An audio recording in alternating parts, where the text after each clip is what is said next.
Hello students, good morning. இன்னைக்கு செஷனில் நம்ம என்ன பார்க்க போகிறோம் அப்படின்னு பார்த்தீங்கன்னா, ரெசிடென்ஷியல் ஸ்டேட்டஸ் பற்றி டிஸ்கஸ் பண்ண போகிறோம். ரெசிடென்ஷியல் ஸ்டேட்டஸ் வந்து 12 மார்க்ஸில் கேட்கலாம், ஷார்ட் நோட்ஸ்லேயும் கேட்கலாம், ப்ராப்ளம்ஸ்லேயும் கேட்கலாம். You can expect either any one of these 3 parts. இது வரைக்கும் நம்ம இதுக்கு முன்னாடி என்ன டிஸ்கஸ் பண்ணோம் அப்படின்னு பார்த்தீங்கன்னா, டாக்ஸோட பேசிக் கான்செப்ட்ஸ் பார்த்தோம். ஸோ வாட் இஸ் டாக்ஸ் அப்படின்றதெல்லாம் இன்ட்ரோடக்ஷன்ல பார்த்தாச்சு. அண்ட் தென் நெக்ஸ்ட் கான்செப்ட்ஸ் பார்த்தோம். கான்செப்ட்ஸ் பொறுத்த வரைக்கும் ஷார்ட் டேர்ம்ஸ்ல பார்த்தோம் எல்லாமே. ஸோ இன்கம்னா என்ன, ப்ரீவியஸ் இயர்னா என்ன, அசஸ்மெண்ட் இயர்னா என்ன, okay, then what is gross total income, who is an assessee, and how an assessment year shall be calculated, இதெல்லாமே பார்த்தாச்சு. ஸோ இப்போ நம்ம என்ன டிஸ்கஸ் பண்ண போறோம் அப்படின்னு பார்த்தீங்கன்னா, அதனோட next important topic. Okay, so next நம்ம என்ன தெரிஞ்சுக்கணும் அப்படின்னு பார்த்தீங்கன்னா, டாக்ஸ் ரேட்ஸ் ஒன்ஸ் கம்ப்யூட் பண்ண தெரிஞ்ச பிறகு, டாக்ஸ் ரேட்ஸ் எவ்வளோன்னு பார்த்த பிறகு நம்ம வந்து ரெசிடென்ஷியல் ஸ்டேட்டஸ்குள்ள போறோம்.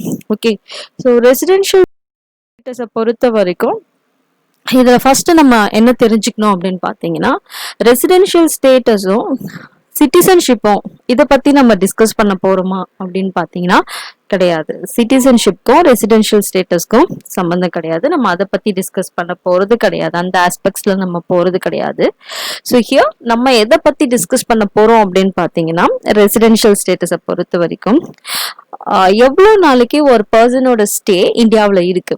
ஓகே, அவனோட ஸ்டேஸ் பொறுத்து நம்ம எவ்வளவு நாள் அவன் இந்தியாவில் தங்கி இருக்கான்றத பொறுத்து அவனோட இன்கம் டாக்ஸ் பே பண்ணணுமா பண்ணக்கூடாதான்றத பார்க்க போறோம். ஸோ இதுக்கு முன்னாடி கான்செப்ட்ல நம்ம பார்த்தது எல்லாமே ப்ரீவியஸ் இயர் அசஸ்மெண்ட் இயர்ல அவர் வந்து இந்தியாவில் இருக்காரா இல்லையான்றத பத்தி நம்ம இன்னும் சப்ஜெக்ட் குள்ள போகவே இல்லை இதுக்கு முன்னாடி பார்த்ததுல. ஸோ ப்ரீவியஸ் இயர்னா என்ன, அசஸ்மெண்ட் இயர்னா என்ன, எவ்வளோ டாக்ஸ் ரேட்ஸ், எவ்வளோ இன்கம் இருந்தா டாக்ஸ் பே பண்ணணும், அண்ட் நியூ ஃபினான்ஷியல் ஆக்ட்ல 2 ஸ்கீம் கொண்டு வந்திருக்காங்க. ஓல்ட் ஸ்கீம் ஆப்ட் அவுட் பண்ணா எப்படி கொடுக்கறது, நியூ ஸ்கீம் ஆப்ட் அவுட் பண்ணா அப்படி எப்படி டாக்ஸ் ரேட்ஸ் பே பண்றது, இதெல்லாம் தான் நம்ம டிஸ்கஸ் பண்ணோம். ரைட், இன்னைக்கு நம்ம ரெசிடென்ஷியல் ஸ்டேட்டஸ் பத்தி பாக்குறோம். ஸோ ரெசிடென்ஷியல் ஸ்டேட்டஸ் எப்படி டாக்ஸ் எஃபெக்ட் ஆகுது, அதுக்கும் டாக்ஸ்க்கும் என்ன சம்பந்தம் அப்படின்றத தான் பார்க்க போறோம். ஸோ இண்டிவிஜுவலை பொறுத்த வரைக்கும் இதுலயும் அதே கேட்டகரி தான். பர்சன் அப்படின்றத நம்ம பார்த்துருக்கோம் இல்லையா, ஹூ இஸ் பர்சன் அப்படின்ற பொறுத்த வரைக்கும் இண்டிவிஜுவலா இருக்கலாம், ஹிந்து அன்டிவைடட் ஃபேமிலியா இருக்கலாம், கம்பெனியா இருக்கலாம், ஃபர்ம் அசோசியேஷன் ஆஃப் பர்சன்ஸா இருக்கலாம், பாடி ஆஃப் இண்டிவிஜுவல்ஸா இருக்கலாம். ஸோ இவங்கள யாரோ ஒருத்தர் யாராவது இந்த கேட்டகரியில தான், இந்த கேட்டகரி ஆர் இந்த கெப்பாசிட்டியில இருக்கிறவங்க தான் டாக்ஸ் பே பண்ண போறாங்க. அவங்களதான் காமனா நம்ம பர்சன் பார்த்தோம் இல்லையா. ரைட், ஸோ அப்போ இவங்கள யாருன்னா இந்தியாவில் இருக்கிறத பொறுத்து, ஓகே, அவங்களோட ரெசிடென்ஷியல் ஸ்டேட்டஸ் இந்தியாவில் இருக்கிறத பொறுத்து அந்த பர்டிகுலர் ஃபினான்ஷியல் இயர்ல அவங்க டாக்ஸ் பே பண்ணணுமா பே பண்ணக்கூடாதான்றது தான் இந்த சாப்டர்ல நம்ம டிஸ்கஸ் பண்ண போறோம். ஸோ நான் இது எப்படி பிரிச்சிருக்கேன் அப்படின்னு பாத்தீங்கன்னா, ரெசிடென்ஷியல் ஸ்டேட்டஸை 3 பார்ட்டா பிரிச்சிருக்கேன். இது பார்ட் 1. இந்த பார்ட் 1ல what is residential status and what are the rules for determining this residential status அப்படின்றத டிஸ்கஸ் பண்ண போறேன். அண்ட் செகண்ட் பார்ட்ல அந்த ரூல்ஸ் என்னன்றத டிஸ்கஸ் பண்ணுவேன். அந்த தேர்ட் பார்ட்ல ப்ராப்ளம்ஸ் பத்தி நம்ம டிஸ்கஸ் பண்ண போறோம். ஓகே, ஸோ இதுதான் என்னோட மெத்தட். இந்த பிளான்ல தான் நான் வந்து டிஸ்கஸ் பண்ண போறேன். ஸோ ஃபர்ஸ்ட் ரெசிடென்ஷியல் ஸ்டேட்டஸை பார்க்குறோம். ஸோ ரெசிடென்ஷியல் ஸ்டேட்டஸை பொறுத்த வரைக்கும் இண்டிவிஜுவலை நான் இன்னைக்கு டிஸ்கஸ் பண்றேன். ஓகே, ஸோ இண்டிவிஜுவலை பத்தி தான் ஃபர்ஸ்ட் நம்ம பார்க்க போறோம். ஸோ இண்டிவிஜுவலை பொறுத்த வரைக்கும் அவர் இந்தியாவில் எவ்வளவு நாள் தங்கி இருக்காரு அந்த பர்டிகுலர் ஃபினான்ஷியல் இயர்ல, இதுதான் ரெசிடென்ஷியல் ஸ்டேட்டஸ். ஓகே, ஸோ இதை பொறுத்த வரைக்கும் இதுக்கும் சிட்டிசன்ஷிப்க்கும் நீங்க கன்ஃபியூஸ் பண்ணிக்க வேண்டாம். அதுவும் இதுவும் ஒண்ணு கிடையாது. ஓகே, அவர் சிட்டிசனா இருக்கணும் இல்ல அப்படின்றத பத்தி எல்லாம் நம்ம இங்க பேசவே இல்லை. இந்தியாவுல தங்கி எவ்வளவு நாள் அவர் இன்கம் ஏர்ன் பண்ணி இருக்காரு, ஆர் இந்தியாவுல இருந்துகிட்டே ஃபாரின்ல அவர் இன்கம் ஏர்ன் பண்ணிருந்தா, இது 2 விதமான இன்கமா சொல்லுவோம். ஒன்னு இந்தியன் இன்கம்னு சொல்லுவோம், இன்னொன்னு ஃபாரின் இன்கம்னு சொல்லுவோம். Okay, so suppose if the income arises in India, then that is known as Indian income. If the income arises outside India, that is known as foreign income னு சொல்லுவோம். ஓகே, ரெண்டு இன்கமே அந்த particular individual, that is அந்த individual வந்து அவர் வந்து சிட்டிசனா நான் சிட்டிசனான்றத பத்திலாம் நம்ம போகவே இல்லை, அந்த சாப்டருக்குள்ளேயே இல்லை, நம்ம அதுக்கும் நமக்கு சம்மந்தம் கிடையாது. அந்த இண்டிவிஜுவல் XYZ இந்தியாவில் எவ்வளோ நாள் தங்கி இருக்காரு அதை பொறுத்து அவருக்கு டாக்ஸ் போடலாமா வேண்டாமா அப்படின்றது தான் நம்ம பார்க்க போறோம்.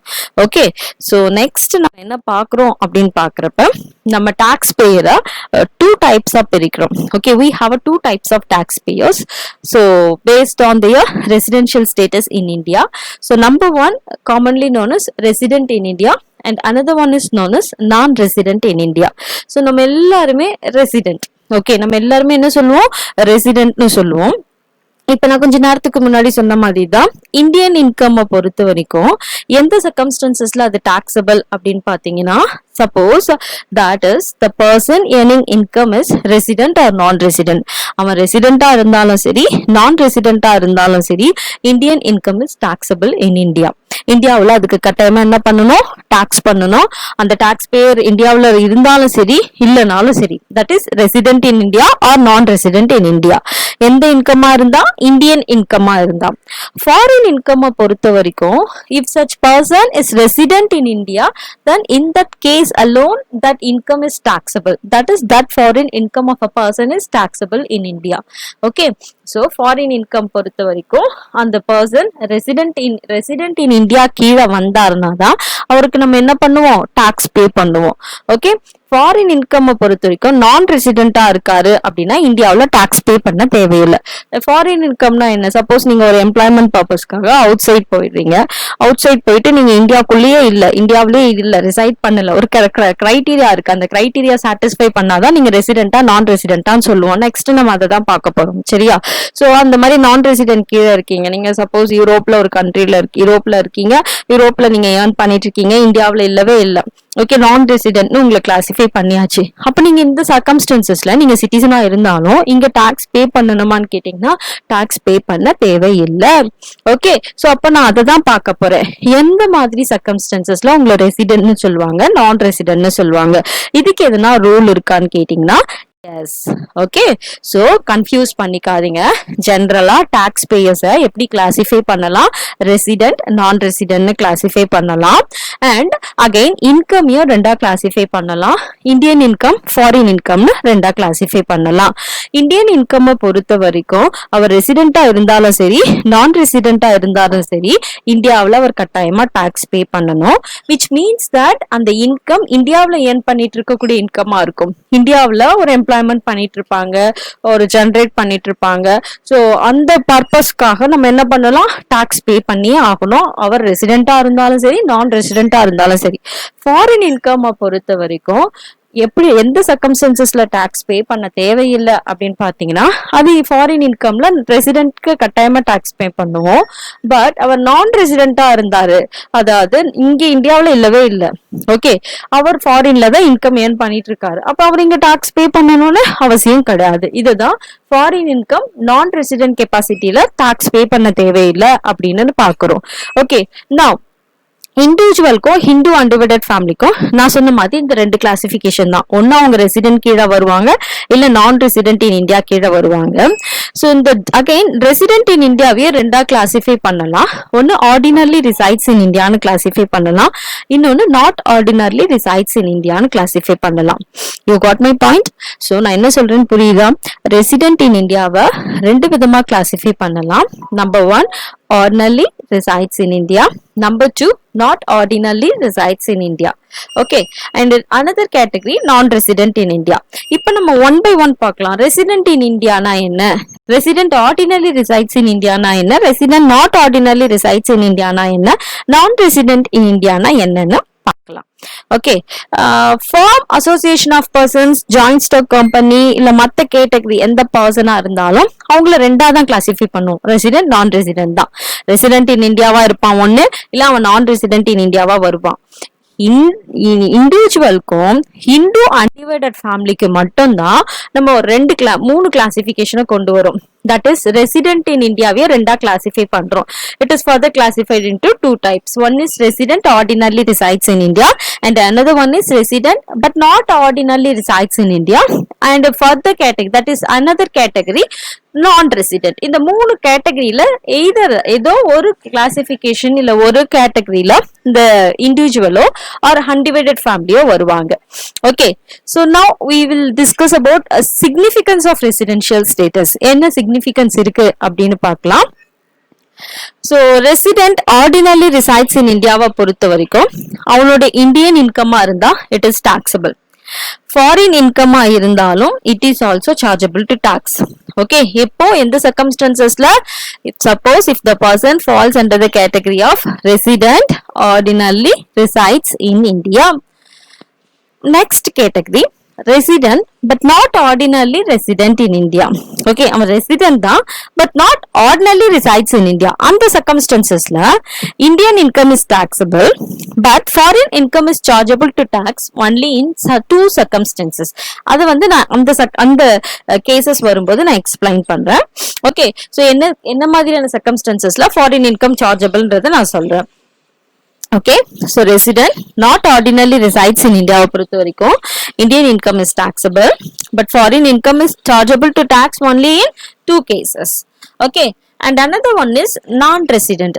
Non-resident பொறுத்த வரைக்கும் Indian income இருந்தாதான் taxable, foreign income இருந்தா not taxable. இது நான் கொஞ்சம் நேரத்துக்கு முன்னாடி டிஸ்கஸ் பண்ணதுதான், பட் கொஞ்சம் இங்க எலாபரேட்டா பண்ணிருக்கேன், அதனாலதான் மறுபடியும் எக்ஸ்பிளைன் பண்றேன். Okay, so Indian income, foreign income எப்பப்போ டாக்ஸபிள் அப்படின்னு பாத்தீங்கன்னா, ரெசிடென்ட் ஆர்டினர்லி ரிசைட்ஸ் இன் இந்தியாவுல ரெண்டு கேசஸ்லயுமே taxable. Resident not ordinarily resides in இந்தியாவுல இந்தியன் இன்கமா இருந்தா மட்டும்தான் டாக்ஸபிள். ஃபாரின் இன்கமா இருந்தா ஜெனரலா not taxable but only in two circumstances it is taxable. Non ரெசிடென்ட்டை பொறுத்த வரைக்கும் இந்தியன் இன்கமா இருந்தா மட்டும்தான் டாக்ஸபிள், ஃபாரின் இன்கமா இருந்தா நாட் சார்ஜபிள் டு டாக்ஸ்னு சொல்றாங்க.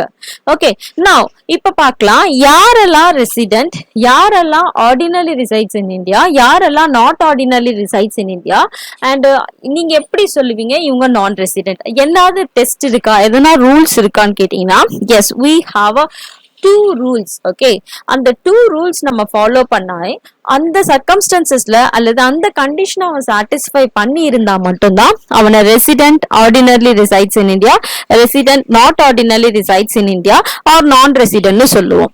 ஓகேவா, சோ அந்த இவன் வெதர் அவன் ரெசிடென்டா நான் ரெசிடென்டான்னு பாக்குறதுக்கு முன்னாடி அந்த ரூல்ஸ் என்னன்றத முதல்ல பார்த்துடலாம்.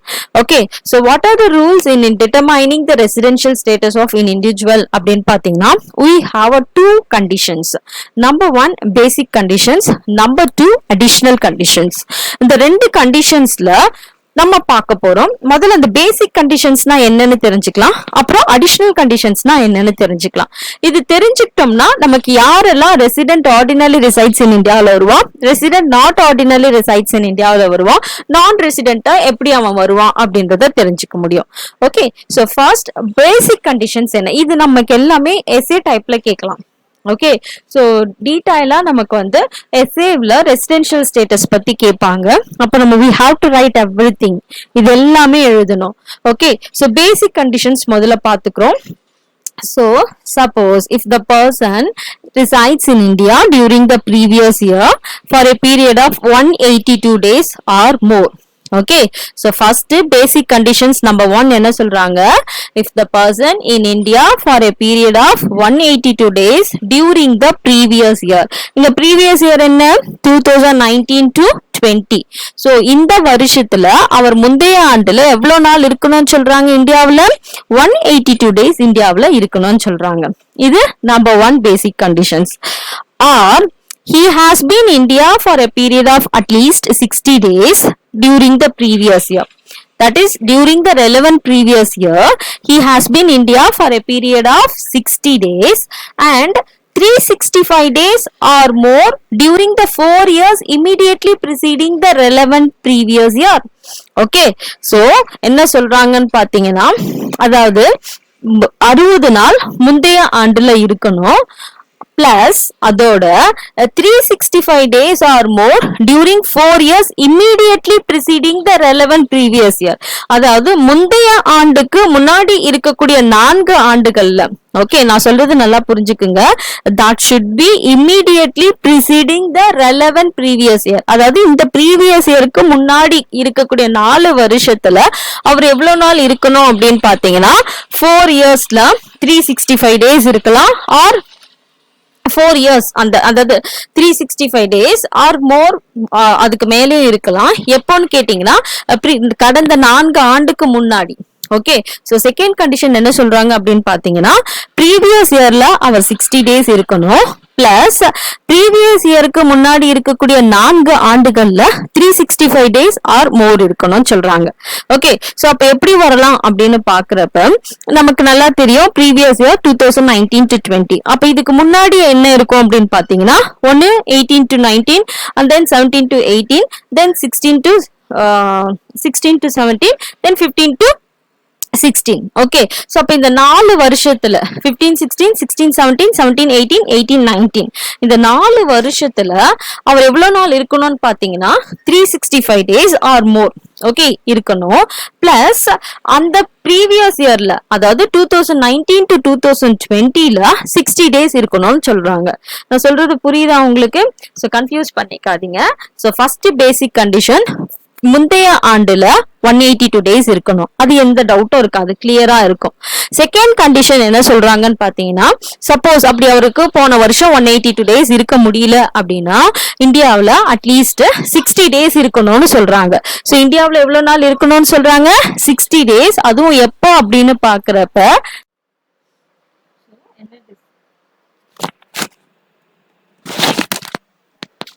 எதை டிஸ்கஸ் பண்ணிட்டு இருக்கோம், that is previous yearல அவர் வந்து 182 days இருக்கணும், that is 2019-20ல.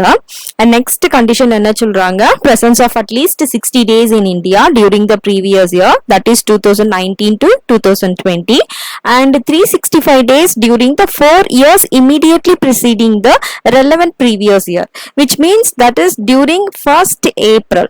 okay, 1st Aprilல கமெண்ட்ஸ் ஆகி 31st Marchல முடியணும். அது எப்படி கமெண்ட்ஸ் ஆகும் அப்படின்னு நம்ம பாக்குறப்ப நமக்கு வந்து 2019ல இருந்து கமெண்ட்ஸ் ஆகணும். ஓகே, 2019ல இருந்து நீங்க பேக் போங்க. சோ 2018 19 அதே மாதிரி 17 18 and then 16 17 15 16. ஓகே, அப்ப உங்களுக்கு 1st April 2015ல இருந்து 31st March 2019 வரைக்கும் இருக்கக்கூடிய வருஷத்தை தான் 4 yearsனு சொல்றோம். புரியுதா நான் சொல்றது?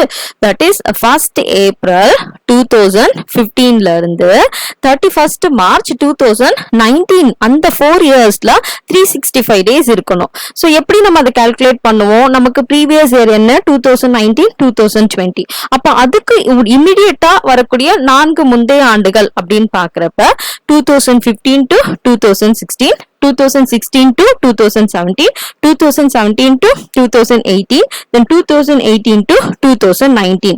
இதுதான் 1st April 2015 and 31st March 2019 சொல்றேன்.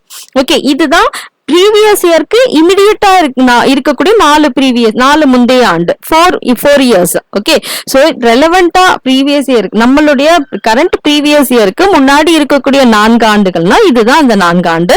அந்த 4 ஆண்டுகள்ல அவர் எவ்வளவு நாள் இந்தியாவில் இருக்கணும்னு சொல்றாங்க 60 days பிளஸ் 365 days. இதுதான் கால்குலேஷன். ஓகே, இதான் பேசிக் கண்டிஷன்ஸ். சோ பேசிக் கண்டிஷன் ரொம்ப ஈஸியா புரிஞ்சிருக்கும்னு நினைக்கிறேன். சோ நம்பர் 1 ப்ரீவியஸ் இயர்ல 182 days இருக்கணும். நம்பர் 2 ப்ரீவியஸ் இயர்ல 60 days இருக்கணும். along with that is 60 days plus 365 days during the 4 years immediately preceding the relevant previous year. அதாவது previous yearக்கு முன்னாடி இருக்கக்கூடிய 4 ஆண்டுகள்ல previous yearனு நம்ம இப்போ நமக்கு 2019 2020 இதுக்கு முன்னாடி இருக்கக்கூடிய 4 ஆண்டுகள் அப்படின்னு பார்த்தோம்னா அப்ப அது வந்து 2015 1st April 2015ல கமென்சஸ் ஆகி 31st March 2019 வரைக்கும் இருக்கும். இந்த 4 வருஷத்துல அவர் 365 டேஸ் இருக்கணும். 60 டேஸ் பிளஸ் 365 டேஸ் இருக்கணும். அந்த 60 டேஸ் ப்ரீவியஸ் இயர்ல இருக்கணும். ஓகே, அது போக இன்னைக்கு இப்போ ஒரு புது கண்டிஷன் போட்டிருக்காங்க இந்த ஃபினான்ஸ் ஆக்ட்ல. என்ன கண்டிஷன் அப்படின்னு பாத்தீங்கன்னா, as per the new finance act 2020 பொறுத்த வரைக்கும் இந்த 60 டேஸ் அப்படின்றத 120 டேஸா சப்ஸ்டியூட் பண்ணிருக்காங்க. எப்போ அப்படின்னு பாத்தீங்கன்னா, அந்த கண்டிஷன் எப்போ அந்த அப்ளை ஆகும் அப்படின்னு பாத்தீங்கன்னா, if the person Indian citizen or person of Indian origin who comes for a visit to India and if his total income from a business or a profession which must be set up in India exceeds 15 lakhs during that financial year, that is during that previous year, then 60 days will be substituted by 120 days. 60 days கிடையாது, 120 days. எப்போன்னு கேட்டீங்கன்னா, அவரோட income 15 lakhsக்கு மேல போச்சு அப்படின்னா, okay, so 15 lakhsக்கு மேல income இல்ல அப்படின்னா நீங்க இந்த கண்டிஷனுக்குள்ளே வந்துருவீங்க. 60 days plus 365 days. ஓகே, உங்களோட இன்கம் அவரோட இன்கம் 15 lakhsக்கு மேல போயிடுச்சு. எப்போ அவரோட இன்கம் 15 lakhsக்கு மேல போயிடுச்சு அப்படின்னா அப்போ எவ்வளவு நாள் வரணும் அப்படின்னு பாத்தீங்கன்னா 120 days plus 365 days. Okay, so நான் சொல்றது புரியுதா? இது நியூ ஃபினான்ஸ் ஆக்ட்ல கொண்டு வந்திருக்காங்க. இது மட்டும் சின்ன மாடிஃபிகேஷன் கொண்டு வந்திருக்காங்க. சோ என்ன மாடிஃபிகேஷன் அப்படின்னு பாக்குறப்ப, பேசிக் கண்டிஷன்ஸ்ல 2வது கண்டிஷன்ல 60 days இருக்கு இல்லையா, அது மட்டும் 120 டேஸா மாத்திருக்காங்க. எப்போ அந்த கண்டிஷன் அப்ளை ஆகும் அப்படின்னு பாக்குறப்ப, அந்த இன்கம் அந்த பர்சனோட இன்கம் 15 lakhsக்கு மேல போயிருக்கு அப்படின்னா அந்த சர்க்கம்ஸ்டன்சஸ்ல 120 days plus 365 டேஸா கால்குலேட் பண்ணணும். ஓகே, சோ இது வந்து 182 கண்டிஷன்ஸோட இந்த கண்டிஷன்ஸ் அப்ளை பண்ணுவாங்க. சப்போஸ் உங்களோட 15 lakhs மேல போகல இன்கம் அப்படின்னா தென் அந்த 182 டேஸ் இருந்தாலே போதும். ஓகே, சோ இது ஒரு conditions. So basic conditions என்னன்னு தெரியுதா? So number 1, previous yearல 182 days இருக்கணும். ஆர் அப்படி இல்ல 182 டேஸ் அவர் இல்ல, ஷார்டேஜ் இருக்கு, அதுக்கும் கம்மியா இருக்காரு அப்படின்னா 2வது கண்டிஷன் ஒன்னு சொல்றாங்க. 2வது கண்டிஷன் என்னன்னு பாத்தீங்கன்னா, ப்ரீவியஸ் இயர்ல 60 டேஸ் இருக்கணும். தட் இஸ் 2019-20ல 60 டேஸ் இருக்கணும். பிளஸ் along with that அதனோட 365 டேஸ் ப்ரீவியஸ் இயருக்கு முன்னாடி இருக்கக்கூடிய 4 வருஷத்துல 365 டேஸ் இருக்கணும். சரி, போன வருஷத்துல நீ 60 நாள் இருக்கணும். அதோட அதுக்கு முன்னாடி இருக்கக்கூடிய 4 வருஷத்துல 365 டேஸ் இருக்கணும் அப்படின்னு சொல்றாங்க. ஓகே, அண்ட் இப்ப புதுசா என்ன கண்டிஷன் கொடுத்திருக்காங்க அப்படின்னு பாத்தீங்கன்னா, சப்போஸ் அந்த பர்சனோட இன்கம் 15 lakhsக்கு மேல போயிருக்கு அப்படின்னா அந்த கேசஸ்ல அல்லது அந்த சர்க்கம்ஸ்டன்சஸ்ல 60 டேஸ் கிடையாது, 120 டேஸ் எடுத்துக்கணும். 120 days plus 365 days 4 years immediately preceding the relevant previous year. இதுதான் basic condition. Okay, now additional conditions discuss பண்ணுவோம். additional condition பொறுத்த வரைக்கும், suppose if the resident, okay, residentா இல்ல not ordinarily-ஆன்றத பின்னாடி பார்ப்போம். first additional conditions என்னன்றத பார்த்துப்போம். additional condition பொறுத்த வரைக்கும், he has been resident of India at least for a period of 2 out of 10 years immediately preceding the relevant previous year. okay, so previous yearக்கு முன்னாடி இருக்கக்கூடிய 10 ஆண்டுகள்ல அட்லீஸ்ட் அவர் என்ன பண்ணணும், 2 வருஷம் இந்தியாவில இருக்கணும்னு சொல்றாங்க. அப்போ 2 வருஷம் அப்படின்னு நம்ம பாக்குறப்ப எவ்வளவு நாள் இருக்கலாம், அது கண்டினியூஸா இருக்கணுமா இல்ல பிரேக் விட்டு இருக்கலாமான்னு கேட்கலாம். உங்களுக்கு டவுட் வரலாம். இப்ப அந்த 182 டேஸ் சொன்னதே உங்களுக்கு வந்து கண்டினியூஸா இருக்கணுமா, அந்த வந்ததுல இருந்து இருக்கணுமா, இல்லாட்டி பிரேக் விட்டு 10 நாள் போயிட்டு வரலாமான்னு கேட்டீங்கன்னா, எஸ் 10 நாள் போயிட்டு வரலாம், எவ்வளவு நாள் வேணாலும் பிரேக் எடுத்துட்டு வரலாம். பட் அவரோட ஸ்டே இந்தியாவில 182 டேஸ் இருக்கணும். 60 டேஸ் பிளஸ் 365 இருக்கணும். அவரோட இன்கம் 15 lakhsக்கு மேல போயிடுச்சுன்னா 120 டேஸ் பிளஸ் 365 டேஸ் இருக்கணும். ஓகே, இது எல்லாமே ப்ரீவியஸ் இயர், அதுக்கப்புறம் ப்ரீவியஸ் இயருக்கு முன்னாடி இருக்கக்கூடிய 4 ஆண்டுகள். இது பேசிக் கண்டிஷன். அடிஷனல் கண்டிஷன்ல என்ன சொல்றாங்கன்னு பாத்தீங்கன்னா, ப்ரீவியஸ் இயருக்கு முன்னாடி இருக்கக்கூடிய 10 ஆண்டுகள்ல, அப்ப ப்ரீவியஸ் இயர் 2019 2020, இதுக்கு முன்னாடி இருக்கக்கூடிய 10 ஆண்டுகள்ல நம்ம எப்ப போவோம், 2010ல இருந்து 2019. ஓகே, சோ அப்போ 2009ல இருந்து 2019 வரைக்கும் நம்ம கால்குலேஷன் எடுக்கணும், ரைட்டா? ஓகே, சோ அப்போ அந்த கால்குலேஷன் எடுத்தோம்னா அந்த 10 வருஷத்துல, that is 2009 to 10, 10 to 11, 11 to 12, 12 to 13, 13 to 14, 14 to 15, 15 to 16, 16 to 17, 17 to 18, 18 to 19. Right? Okay, in the 10 years, that is 1st April 2009 ல இருந்து 31st March 2019 வரைக்கும் இந்த 10 இயர்ஸ்ல 2 இயர்ஸ் அவர் இந்தியாவில் இருக்கணும். அந்த 2 இயர்ஸ்மே கண்டினியூஸா இருக்கணுமா, போயிட்டு வரலாமா, பிரேக் இருக்கலாமான்னு கேட்டீங்கன்னா எஸ், எப்படி வேணாலும் இருக்கலாம். இதான் additional conditions number 1. Okay, so additional கண்டிஷனை பொறுத்த வரைக்கும் நம்பர் 1, ப்ரீவியஸ் இயருக்கு முன்னாடி இருக்கக்கூடிய 10 ஆண்டுகள்ல, not previous year, not during the previous year, that is immediately preceding the relevant previous year. Okay, previous yearக்கு முன்னாடி இருக்கக்கூடிய கடந்த 10 ஆண்டுகள்ல 2 வருஷம் இந்தியாவில் இருக்கணும். that is 1st April 2009 to 31st March 2019. அந்த டேஸ்ல 2 years இருக்கணும். and along with that he has been in India for a period of 730 days or more during 7 years immediately preceding the relevant previous year.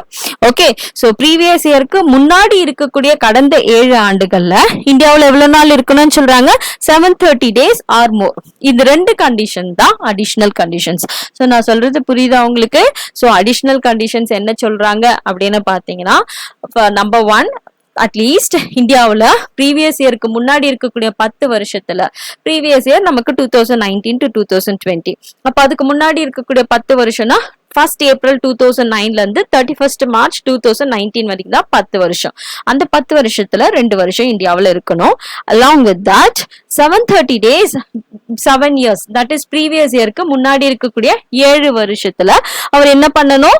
7 years 730 days இந்தியாவுல இருக்கணும். அப்ப 7 வருஷம் அப்படின்னு பாக்குறப்ப இங்க 2019 2020க்கு முன்னாடி, அப்ப 1st April 31st April 2019 ல முடியும். அப்ப 2012. ஓகே, 1st April 2012 ல கமெண்ட்ஸ் ஆகி 31st March 2019 வரைக்கும் அவர் இந்தியாவுல 730 days இருக்கணும். இதுதான் அடிஷனல் கண்டிஷன்ஸ்.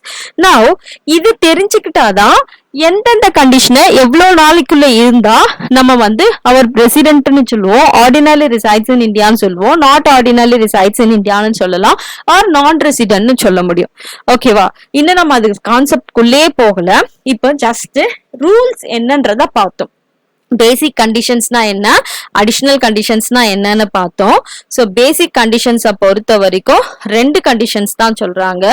அவரு 182 days இந்தியாவுல previous year இருக்கணும். during the previous year he resides in India at least for a period of 180 days.